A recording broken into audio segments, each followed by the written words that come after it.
Hello, I'm Shea. I direct the Center for Religious Freedom at the Hudson Institute.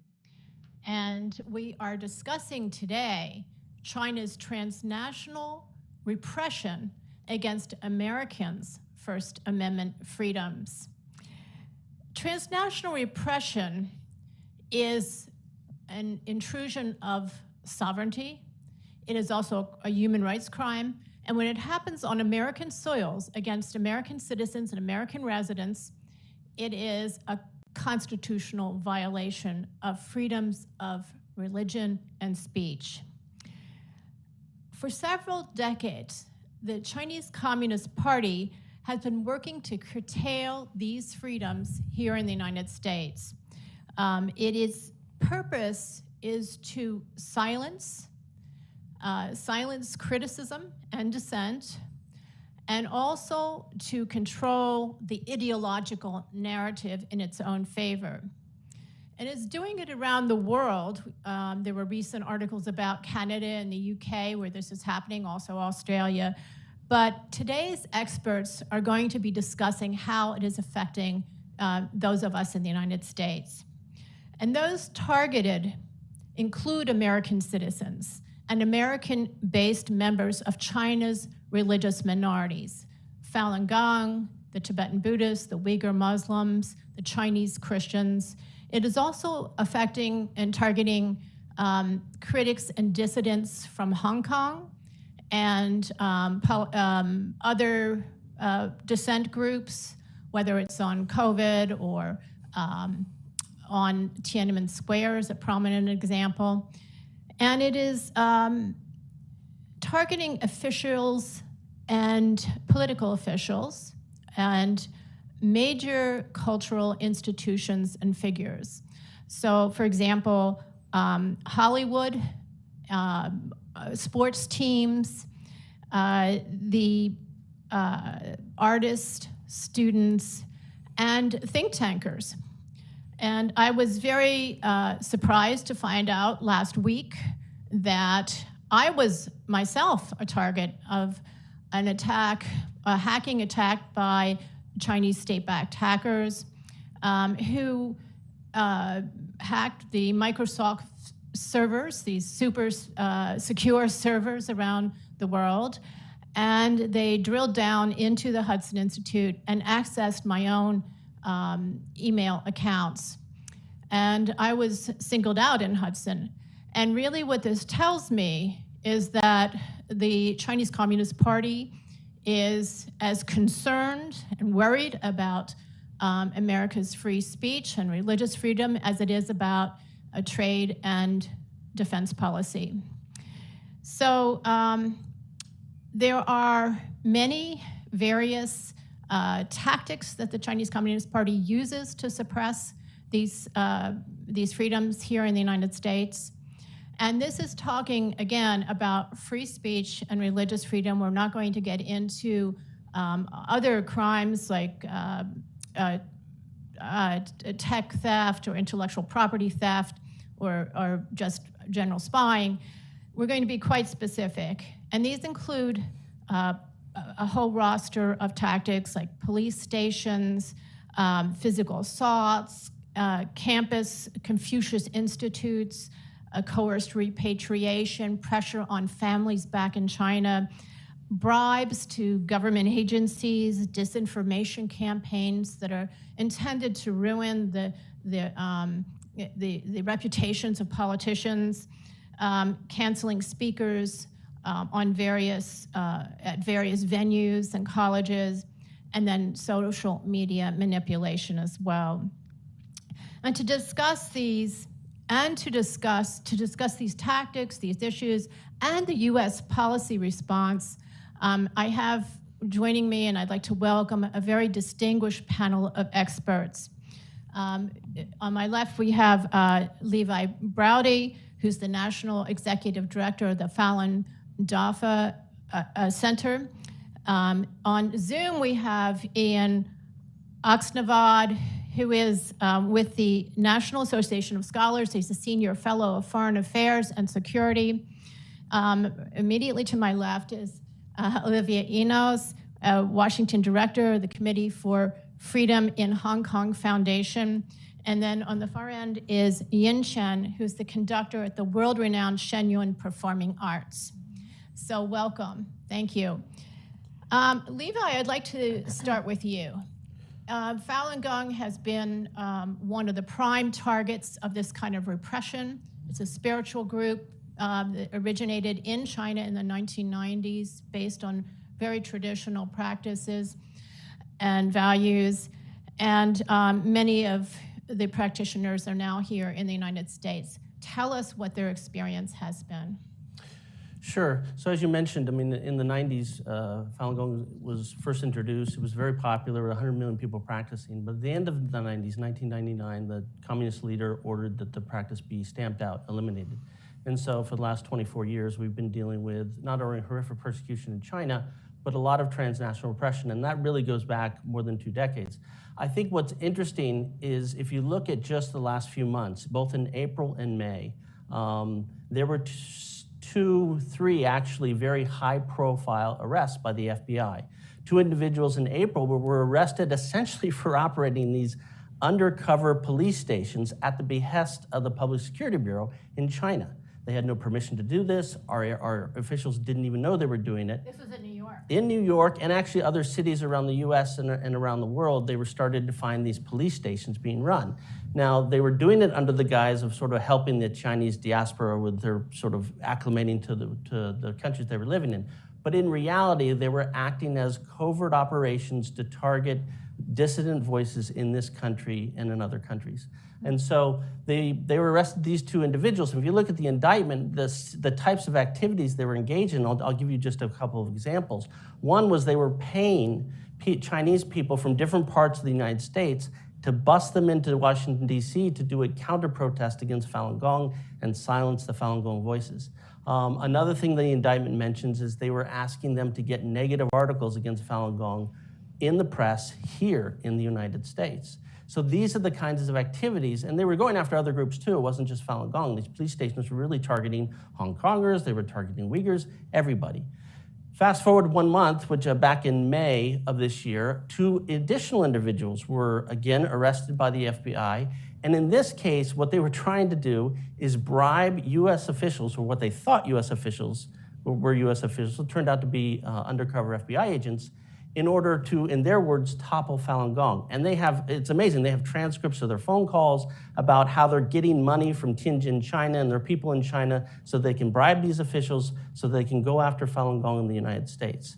A very audacious move. Well, you're talking about the attempted bribe of the Internal Revenue Service. Correct. Is that right? Correct. And that was to strip, the intent was to strip Falun Gong of its tax-exempt status? That was step 1. I'm sure of a multi-phased approach, but yes, it was to strip the tax-exempt status. That's a clear example of religious repression, right. Basically. Right. They're essentially trying to get the U.S. government to no longer recognize Falun Gong as a spiritual group. Mm-hmm. That's essentially what it was. Yeah. And so those were very high-profile arrests. They're going after these people. The problem is, that's really just the tip of the iceberg. And if you go back 24 years, I mean, we've seen all kinds of things, particularly under 2 fronts that I'll mention. One is the physical assault front. I mean, right when the persecution started, I mean, literally days after, we had homes ransacked right here in Manhattan, or in Manhattan, New York, where we were living at the time, and just people being beat up on the streets. We had a whole mob of people, a pro-Beijing group attacked Falun Gong people in New York City in 2008. Later on, the consul general himself was on the phone, and we recorded him admitting to egging these people on, that he was the one causing this. We've had people beaten up in the streets outside consulates in San Francisco, Chicago. Just this year, a young man was arrested for beating up Falun Gong people in the streets of New York City. So this assault aspect, this thuggery aspect, is very much a part of the assault on people who voice something against the CCP. And, you know, I was reading in the last week, there's been a lot of more coming out on the police stations around the country here, not just in Manhattan and in Chinatown, which was highly publicized, in which the FBI then brought charges again, I guess, an indictment against the Department of Justice. Do you think that these stations are playing a role in coordinating, or some of the leaders are involved in coordinating these assaults? They would have to be, because one, what we know from the indictment is these individuals are actually directly under either the Minister of Public Security in China or other security apparatuses. In the case of the bribery case, they were talking about their bosses in Tianjin. So they're under the direction of CCP officials inside China. And they're the ones that are sort of giving them the orders about who to go after, and in the case of the bribery case, actually giving them funds to do that. So this is a direct extension of the CCP on US soil, for sure. And what about some of these other tactics? I imagine some of your speakers have been canceled, or some of your events have been canceled. Yeah, so can you elaborate on that? Sure, and again, this goes all the way back to 1999. When the persecution, after a few months of the persecution, Jiang Zemin and then President Bill Clinton were to meet at the APEC meeting. And the first thing that Jiang Zemin did is hand him a big stack of propaganda books against Falun Gong. And from that day on, they did a similar thing to Condoleezza Rice several years later. And we've had that happen to multiple governors, senators, congresspeople, state legislatures. We had mayors across the city. All of them get phone calls, letters saying, don't support Falun Gong, don't investigate crimes of the persecution, such as forced organ harvesting. We had a mayor outside of San Diego many years ago who got one of these letters from the consulate in Los Angeles and said, you can't do this to me in my country. He held a press conference, held up the letter, said, this is the Chinese government telling me not to support Falun Gong right here in the US. We're going to support them even more. So it has brought, fortunately, a lot of good stances by our U.S. officials in many cases, but this has been going on for 20 years, and it's against all levels of our government to try and get them to ignore religious minorities like Falun Gong and others right here in the U.S. Yeah, it brings to mind the phenomenon of sanctioning of champions or defenders of religious freedom for Chinese groups like Falun Gong. I know that Ambassador at Large for Religious Freedom, Sam Brownback, was sanctioned, for example. My own colleague here at Hudson, former Secretary of State Mike Pompeo, was sanctioned, I believe, on his last day in office, the very day that he designated genocide against the Uyghur Muslims in China by the CCP. I think that practically numerous commissioners on the U.S. Commission on International Religious Freedom have also been sanctioned. So there's a growing list of that. And it's because they have been speaking out for Falun Gong or one of the other groups involved in this. Congressman Chris Smith, Senator Rubio, Senator Ted Cruz. These were the some of the top people in Congress working on the executive congressional committee on China and human rights. So they have been sanctioned as well by China, meaning that they cannot get visas there, and they cannot be, there can be no business or company that in which they participate that can have business there in China.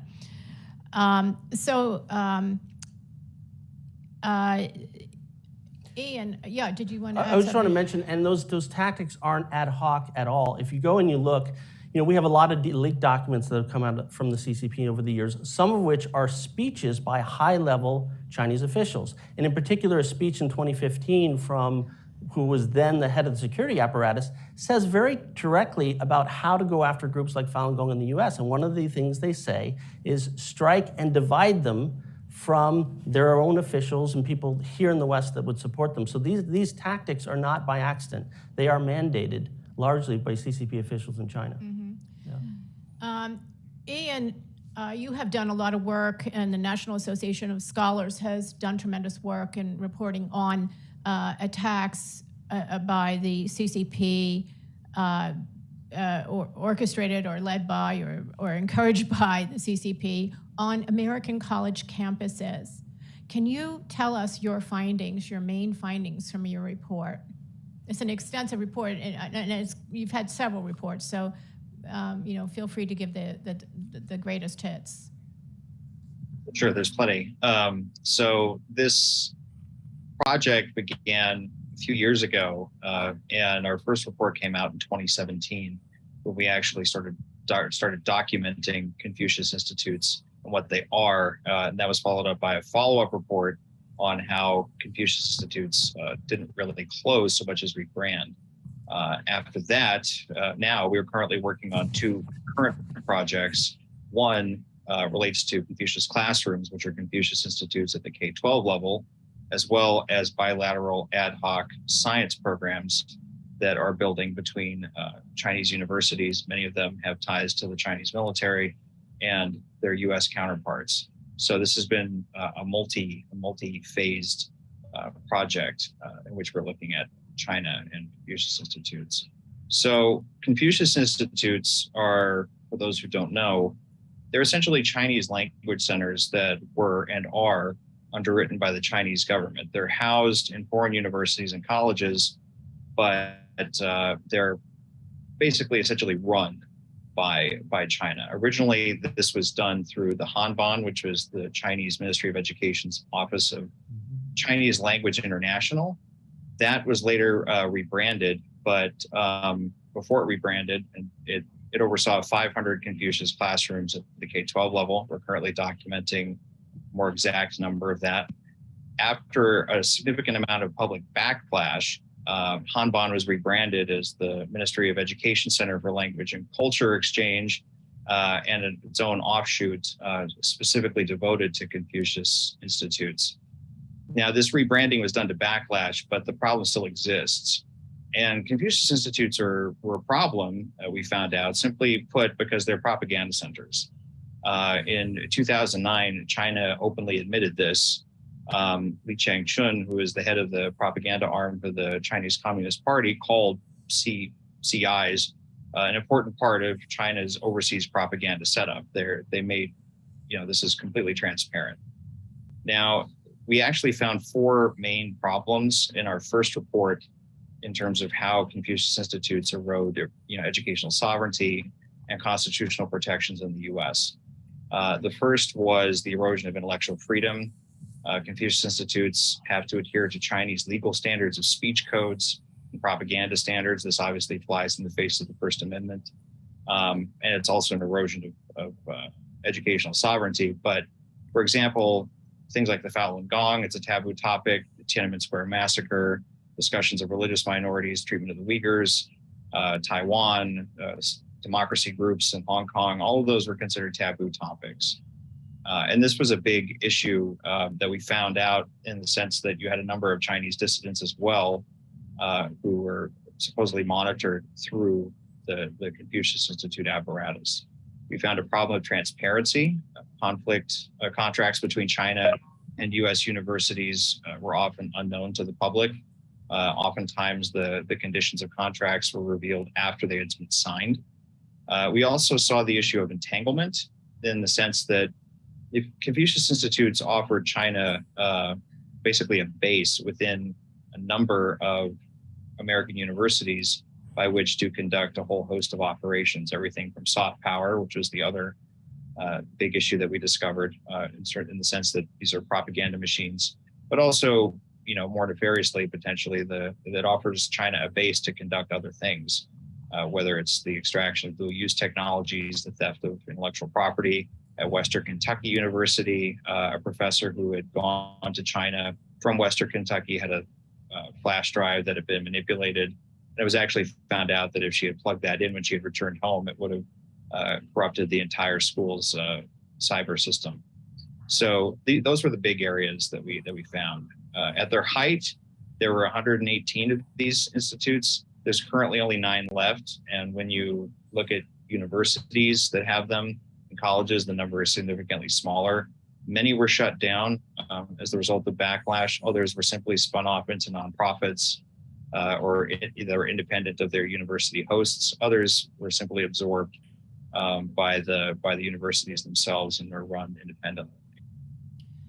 Yeah, I was really surprised to read your report and find out that there was actually money going to these universities from these institutes and these societies, that there was an incentive, every incentive for the university to then be very cautious about criticizing China because they knew that what the red lines were, the ones that you mentioned.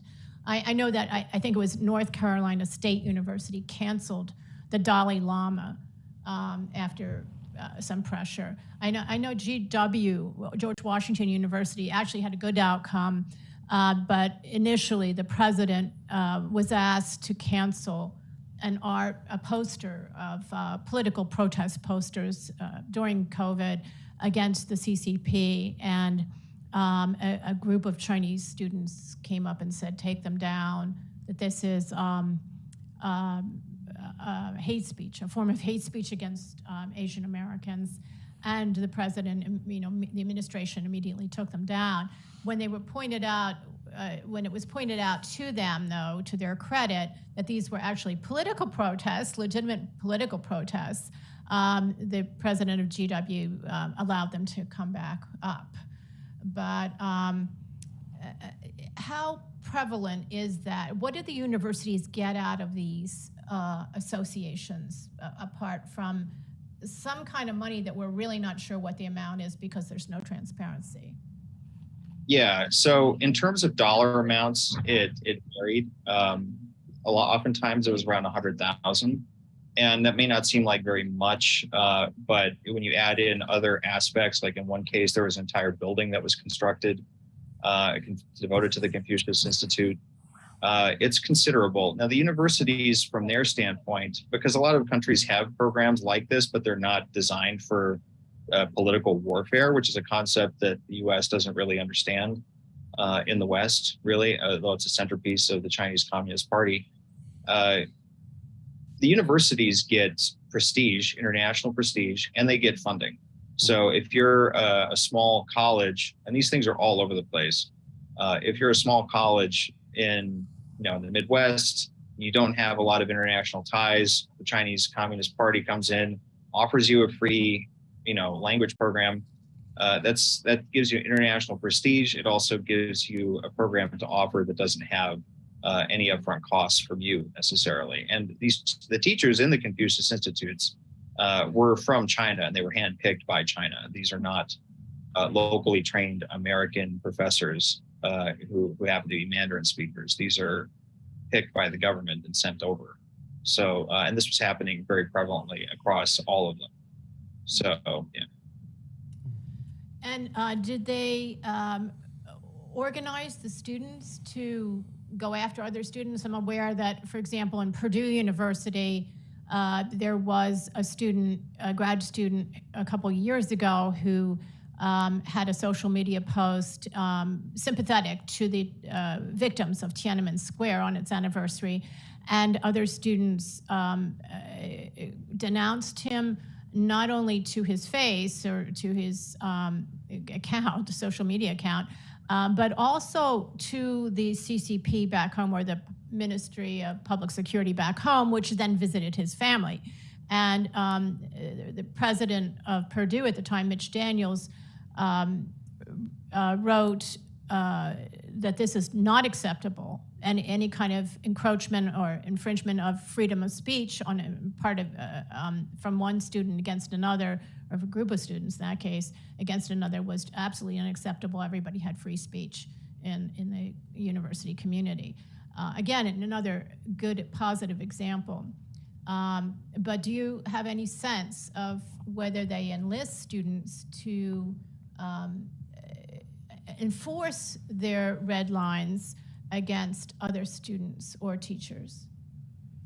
So something that I don't think the U.S. has really grasped, and other countries are starting to pick up on this, because Confucius Institutes are not unique to the U.S. There's a lot of hostility towards these institutes in other countries, and increasing suspicion in Australia, India, places in Europe as well. But something to keep in mind is that the Chinese language teachers that China sends over, and many of the students who are probably not attending Confucius Institutes but are from China, the Chinese government knows that they're there. This isn't like, in the US, where if somebody wants to go to Italy for a semester, the government probably is not going to keep track of them. Hopefully not. In China, that's not the case. China knows who is going, and oftentimes they're sent to specific programs potentially. When you're looking at this is one of the big issues, is that it's not innocuous. This is not the students doing it themselves. The Chinese government is involved in every step of the way. And one thing that American academia doesn't seem to understand is that there's no such thing as a private university in China. These are all government connected, oftentimes military connected institutions that they're partnering with. Okay, we'll get back in a minute about what can be done about this, but I wanted to give Ying Chen a platform now to talk about Shen Yun and what you've experienced as one of the conductors there. And I must say, I think it was a beautiful performance. I've seen it a couple times now at the Kennedy Center here in Washington, D.C. And it is available. It performs in major theaters around the country and around the world. So I'm surprised to hear, I'm shocked, that you have encountered this firsthand. Please tell us about it. Thank you. Maybe before I talk about the specific incidents, I can first quickly touch on why. I think a lot of people may wonder why the CCP may actually go after a performing arts group in the first place. So for those of you who have seen Shen Yun, our mission is to show to the world the authentic traditional culture that's untainted by communism, because we feel that the culture has been lost after the communist regime took over China for the last several decades. So in Shen Yun's performance, the most striking example is the matter of spirituality. But Chinese civilization has always been spiritual for thousands of years. For example, the three principal religions and philosophies in China, Confucianism, Buddhism, Taoism, are considered the three pillars of Chinese society. And their beliefs and their ideas have been deeply rooted and immersed into the Chinese belief system for thousands of years. So in order for the Communist Party to gain control over people's heart and mind, they have tried to stamp out those values and through the Cultural Revolution and all of that.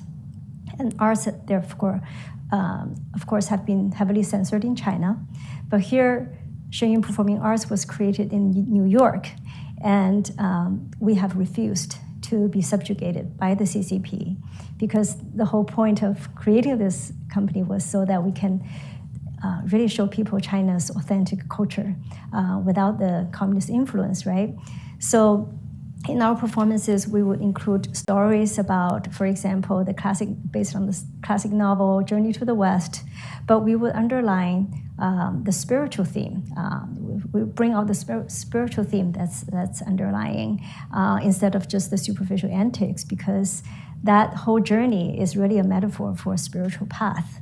And we also have stories that include show divine intervention coming to help those who keep their faith and integrity in the face of adversity.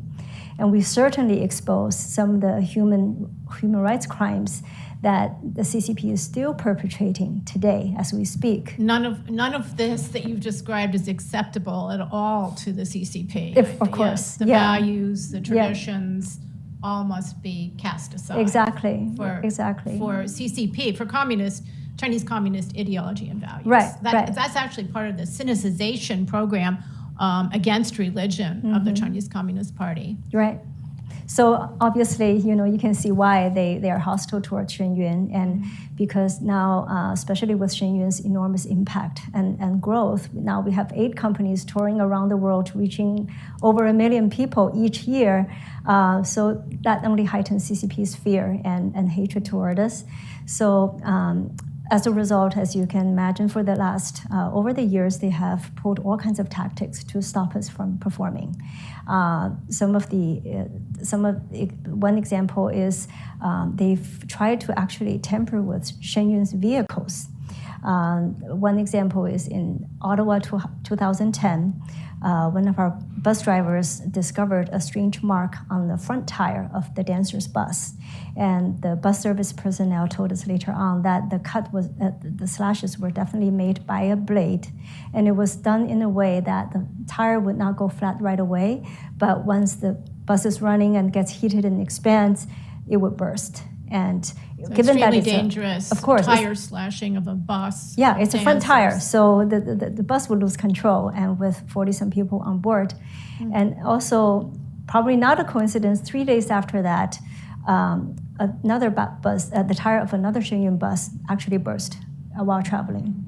And 2 days after that, slashes were found on the tire of another Shen Yun truck.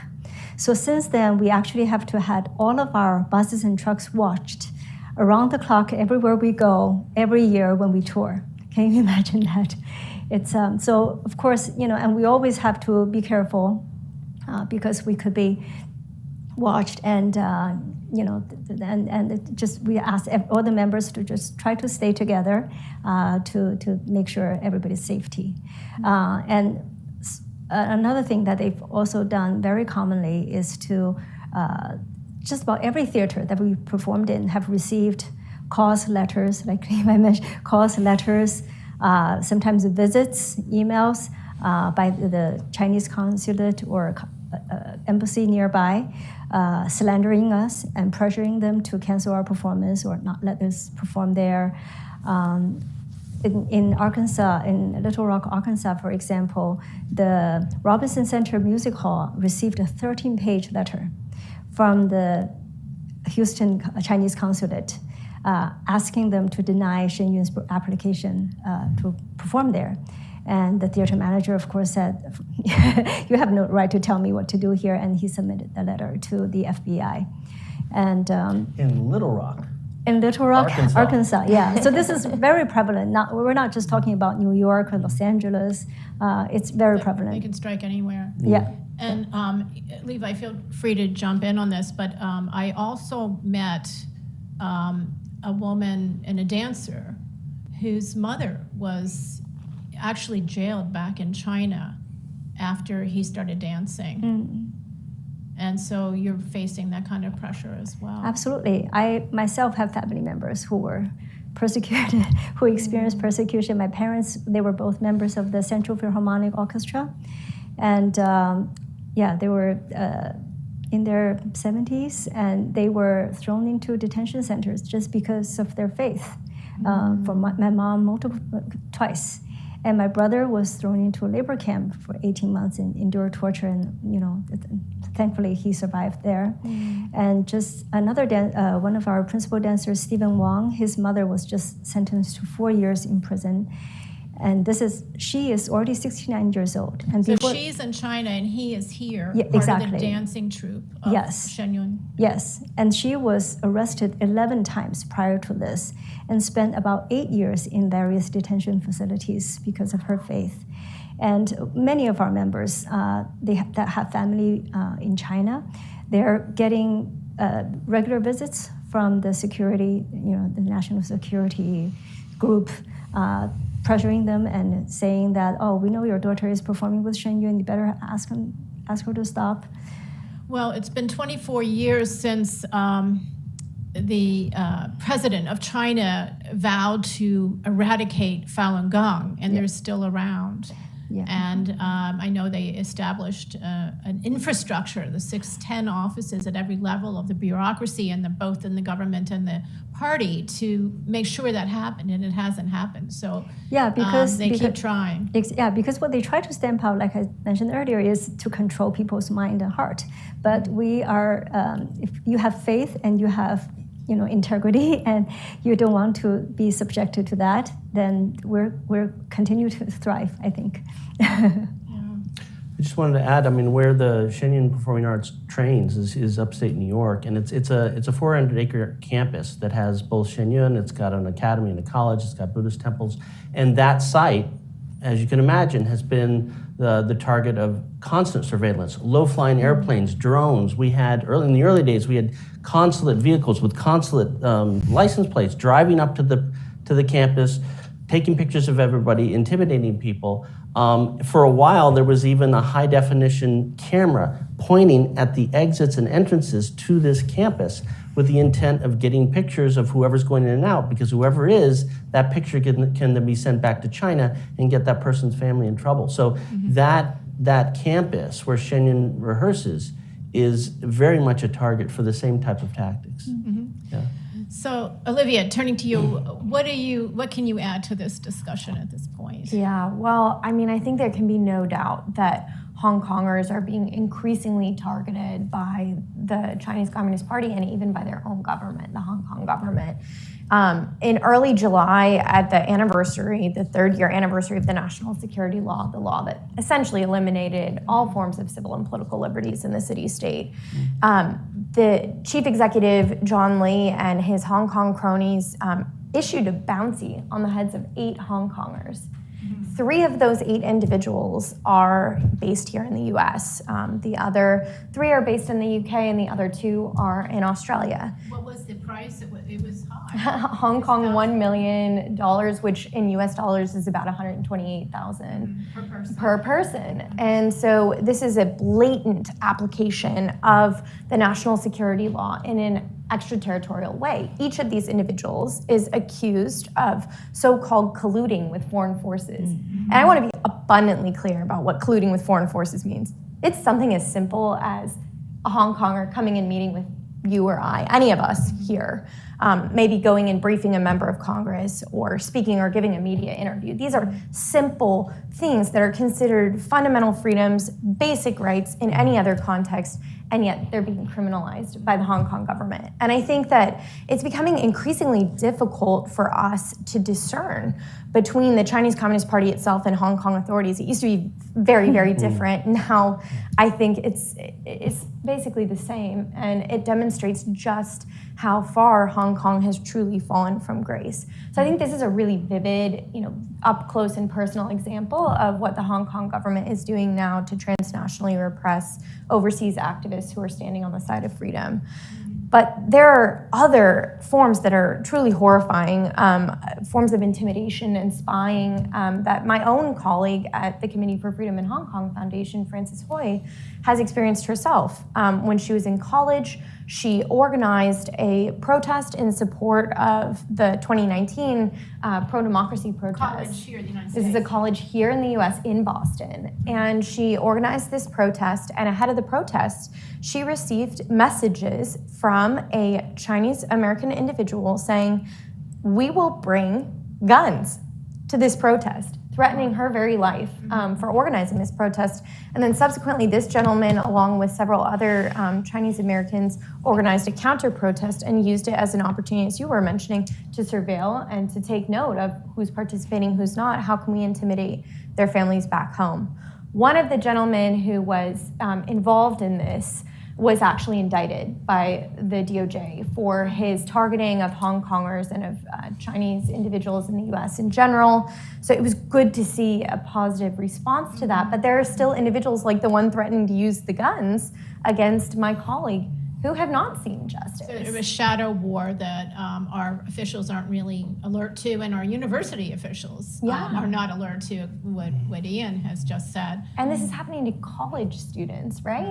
These are not established professionals. They're not even necessarily super well known. These can be ordinary people who are standing on the side of freedom, but that's viewed as threatening. I guess they're going after colleges. They're targeting colleges because it is just such a soft target. I think that's absolutely right. And I think because colleges and students so quickly mobilize and they see the value of freedom of speech, and they're willing to use that and to associate in important ways. But it's not only college campuses. There was a really shocking event that occurred last fall. This was in Manchester, United Kingdom, where Bob Chan, a Hong Konger who was in the UK, was participating in a protest outside of the Manchester consulate. He was dragged by consular officials in Manchester, Chinese consular officials in Manchester, onto the consulate grounds, and he was physically beat up, physically. And the UK didn't expel them. I think there was a lot of confusion around this event. The UK government did not expel the consular officials. Instead, the UK had requested to interview them, to call them into the police station, and the Chinese government dismissed them. So those consular officials, including the consul general, ultimately went home to China, but not because there was necessarily a strong Western response and an immediate denouncement, but rather because the Chinese government was sort of fearful. And again, I think this is emblematic of just how far Chinese officials will go. They're on foreign territory and they're beating up individuals who are standing on the side of freedom. And I think that it's incredible that these are not the only events. Family members who are left behind in China, as you were saying, they're facing intimidation. Yeah, I saw that Nathan Law, who's a very well-known Hong Kong political opposition leader. Yeah. I think he was a member of the legislature. Yes, he was a member of the LegCo and just very prominent activist in general, and he's based now in the UK. His family members were called in for questioning in the middle of the night. And these sort of intimidation tactics happen to individuals, whether you're a high-profile person like Nathan or you're just an ordinary person who's saying, we want to see freedom in Hong Kong. We wanted to continue to see the preservation of Hong Kong's autonomy, but obviously the CCP broke their promise in some really, really important ways. And I guess I would just conclude by saying that a lot of times we think of these as being only high-profile individuals are being targeted, but it's any Chinese person and even non-Chinese people who makes a public enough statement. Yeah. And I think that suspicion. It speaks to the fact that the Chinese Communist Party fears its own people, fears ideas of freedom being proliferated, and the intimidation tactics that they engage in, these are further proofs not of the strength of the Chinese Communist Party, but of its weakness and of its vulnerability. And so I think the irony in all of these activities, like the targeting of the Hong Kongers with the bounties and otherwise, is that they're seeking to intimidate in silence. They're truly emboldening. People are more dedicated than ever to ensuring freedom and the preservation of their ways of life than ever before. And the Chinese Communist Party needs to realize, people are not going to back down. Yeah, I mean, we really need to make their example of all these heroes who speak out known and their names known. And what do you think, I'm going to ask everyone this, but Olivia, keep with you on this discussion of Hong Kong. What more should the U.S. be doing to protect the Hong Kongers who are here? Yeah, well, I mean, I think there's so much that can and should be done. For me, it's been encouraging to see that the DOJ has been targeting people. There have been indictments that have been issued for individuals that are targeting Hong Kongers, targeting activists, around China in general.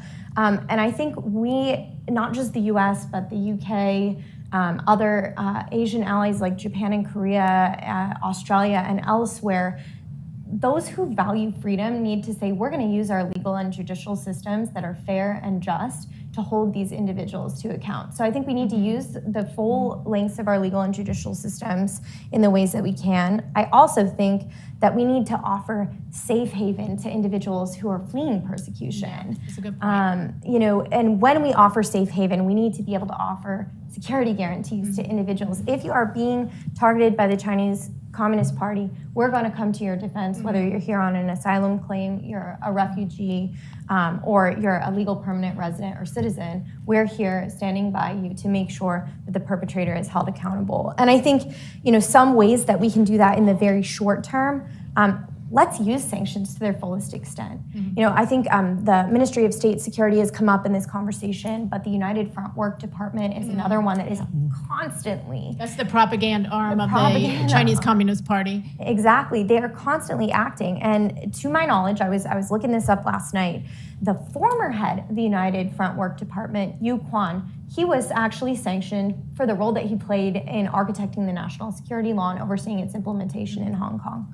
But he has since left that position, and there's a new individual in that position who, to my knowledge, is not sanctioned by the U.S. government.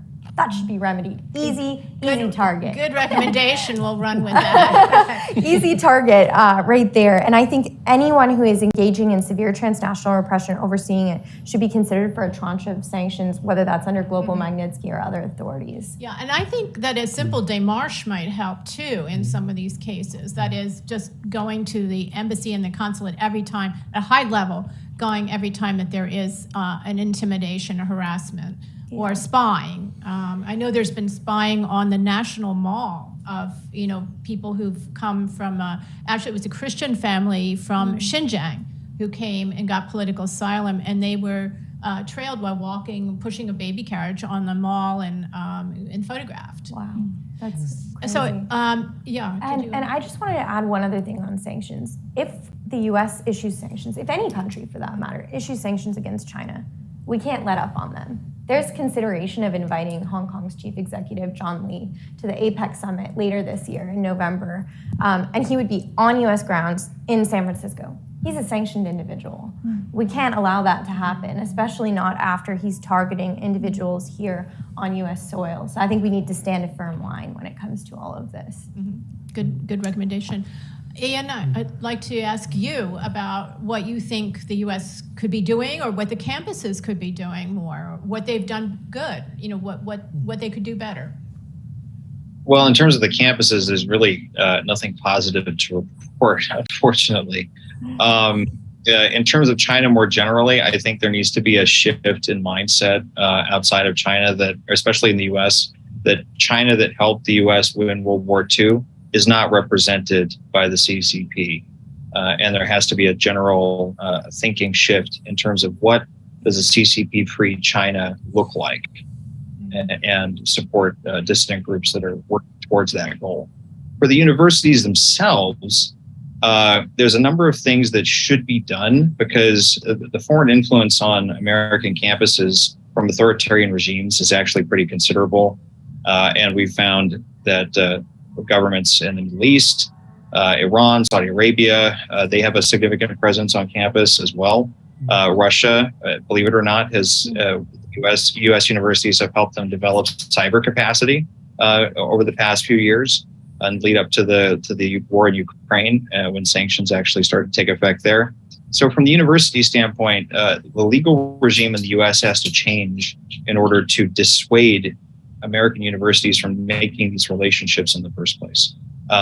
So in one of our reports, we recommended stringent enforcement of Section 117, which is reporting requirements for foreign gifts.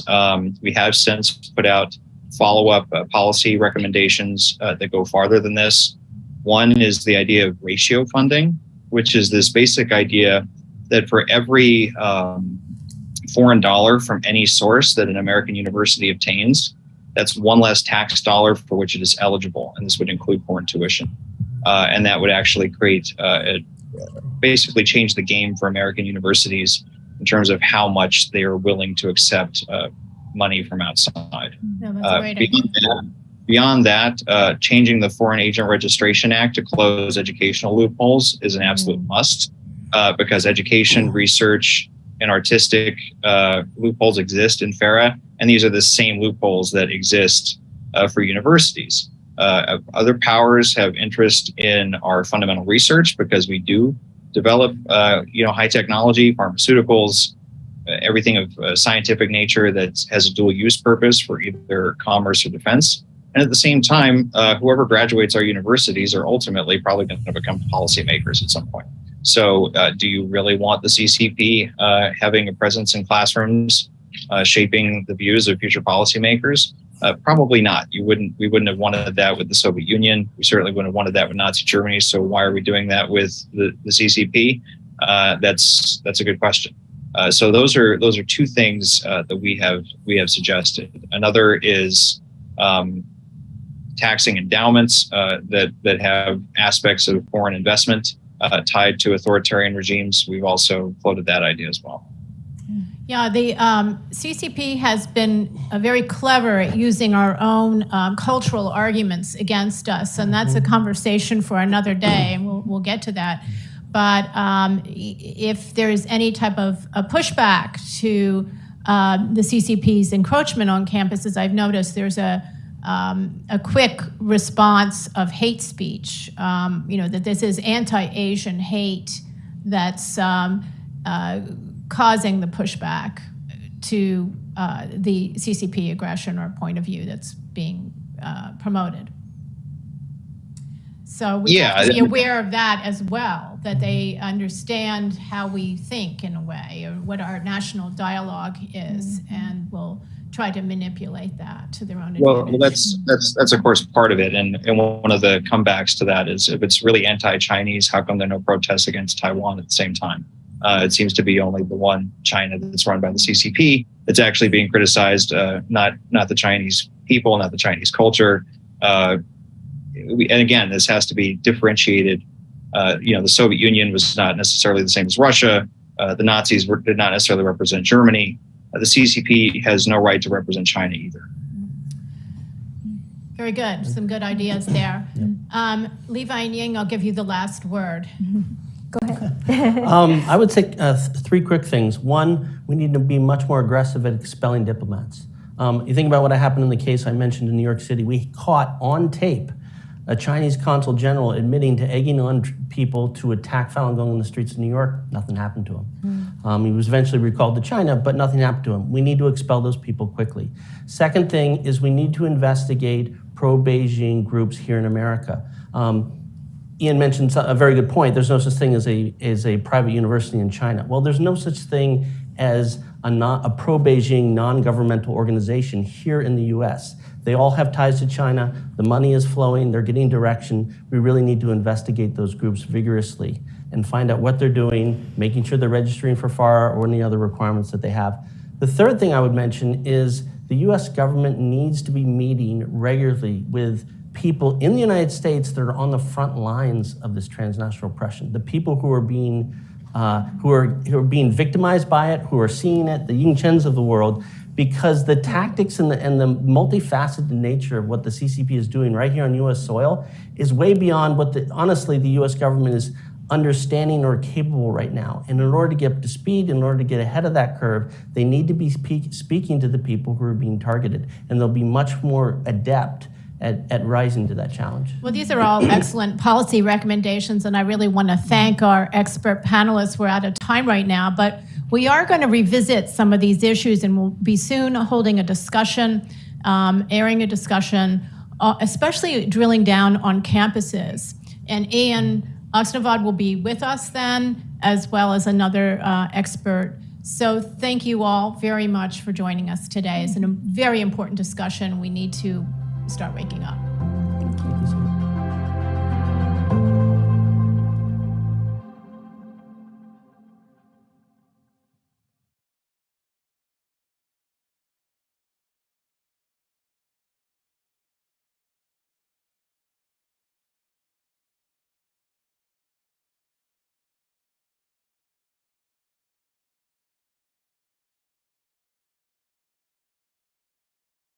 A Russian man claiming to hold top-level secrets about Russian advanced bombers has just turned up at the U.S. southern border, seeking asylum. The man claims to have been an engineer at a production facility over in the city of Kazan, and he says that he possesses top-secret information about the White Swan Tu-160, which is the most advanced bomber in the Russian arsenal. U.S. border officials, they interviewed the man, and they determined that his story was in fact credible and eventually passed him off to the FBI, who are still in the process of interrogating him right now. However, analysts have pointed out that the fact that the story was even leaked to the public is an indication that perhaps the American government is encouraging other Russians who also hold top-level secrets to also escape to America. And if you thought that was interesting, well then you should click on that button below this video and check out Epic TV, one of the best no-censorship video platforms on the internet. On there you will find awesome programs like American Thought Leaders. We've now been, for 2 years, trying to obtain the unredacted emails. We're down to the last 50 pages. So that's where all the incriminating evidence is. Crossroads, One of the big things happening right now is what's taking place with Russia and China. Counterpunch, You will see information you've never seen anywhere else. Facts Matter. I'm your host, Roman from the Epic Times. Stay informed, most importantly, stay free. As well as a plethora of great documentaries, wholesome movies that you can enjoy with your whole family, If I reach 1 hour, I accomplish something. cooking programs, and my absolute favorite, programs about traditional art and traditional music, which can honestly uplift your mood and fill you with hope for the future.